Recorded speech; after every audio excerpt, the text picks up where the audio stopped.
for Calgary-Edgemont. Thank you, Mr. Speaker. I rise to speak today to Bill 32, this Financial Statutes Amendment Act.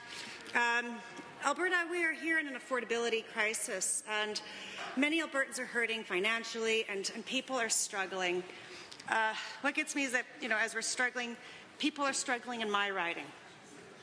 I've been so proud to see the work that the Ranchlands Community Association has been doing, spearheaded by Zen Yi. Last year, they handed out 100 food hampers to family in needs, last year alone. But it's heartbreaking that this work needs to be done so people can eat in my riding.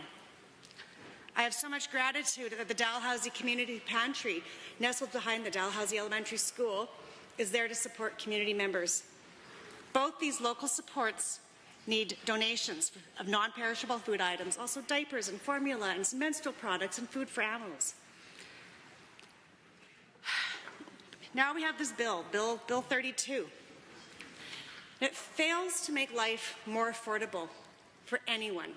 This bill is just another broken promise to Albertans by effectively making Albertans pay higher taxes and receiving lower benefits in this time of inflation. Many of us on this side of the House have said our insurance is going up, our energy bills are going up, food prices are going up. Those are the words of our constituents. Yet wages are not going up under this UCP government, and minimum wages for students were also rolled back. It's embarrassing that under the UCP that not only are students funded at the lowest per capita, but that Alberta has the highest inflation than the national average. How are Albertan students learning when their classrooms are overcrowded, their curriculum is outdated, and it's not age-appropriate? Our teachers are not valued or paid properly, and educational staff cannot even make ends meet. Many are making less than a living wage. But let's let this sink in for all of us. Under the UCP government, Alberta has a higher inflation than the national average. Please explain to me how that is the Alberta advantage under the UCP. I thought Alberta was calling and the government wanted more people to move here.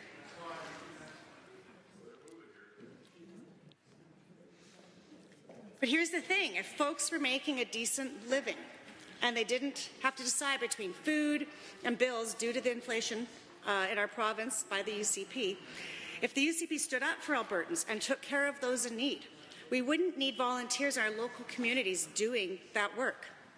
Last year, I'd started a period poverty drive with items being donated back into the riding.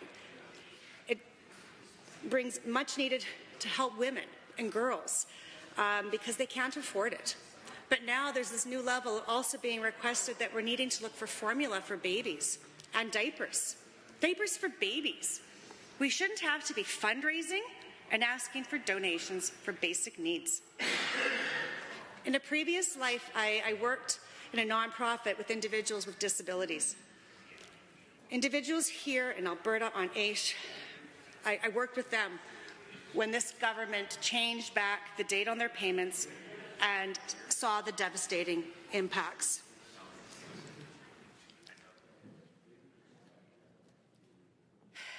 I truly appreciate the MLA for St. Albert bringing us together last night to celebrate International Day of Persons with Disabilities. It was so uplifting and filled my heart after an afternoon sitting like yesterday. Her dedication as the Shadow Minister for Community and Services is incredible. And I appreciate her advocacy and pointing out the lack of compassion for Albertans because DXing of AISH and other government benefits that will affect our vulnerable people. I also wanted to congratulate Kaveen on her well-deserved award yesterday. She has worked so hard to advocate for Albertans with disabilities and is so passionate about ensuring proper supports with AISH. And I look forward to seeing her at a next event with her clipboard and her petition. It was nice to come together at that event. And it's also nice to come together on part of this bill yesterday. To see all of us in this House come together in Committee of the Whole and agree and a vote in unison of support for hollow mortgages. The Alberta NDP has been urging the government to implement these mortgages since before the last election. I've been so proud of my colleague from Edmonton Decor and his continued advocacy for HALA mortgages.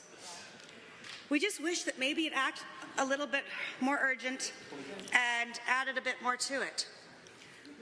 We appreciate that the government has heard our calls and that you're finally enacting this legislation to support Albertans. This part of the bill I support as I represent diverse riding, families and friends. We have 3 mosques in my riding where people gather, and I know that this legislation is important to them. I would like to extend, though, an invitation to this government to meet with my constituents to ensure that the government gets this right.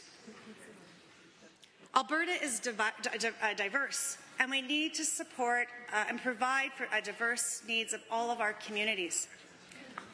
It's unfortunate that this is the only good part of Bill 32.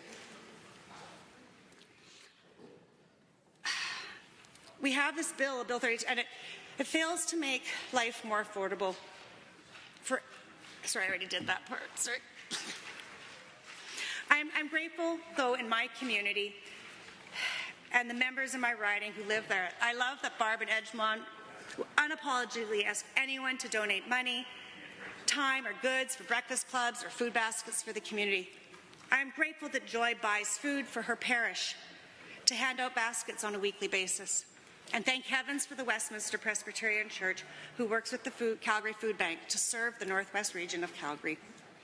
Yes, in the Northwest quadrant of Calgary, there are food insecurities.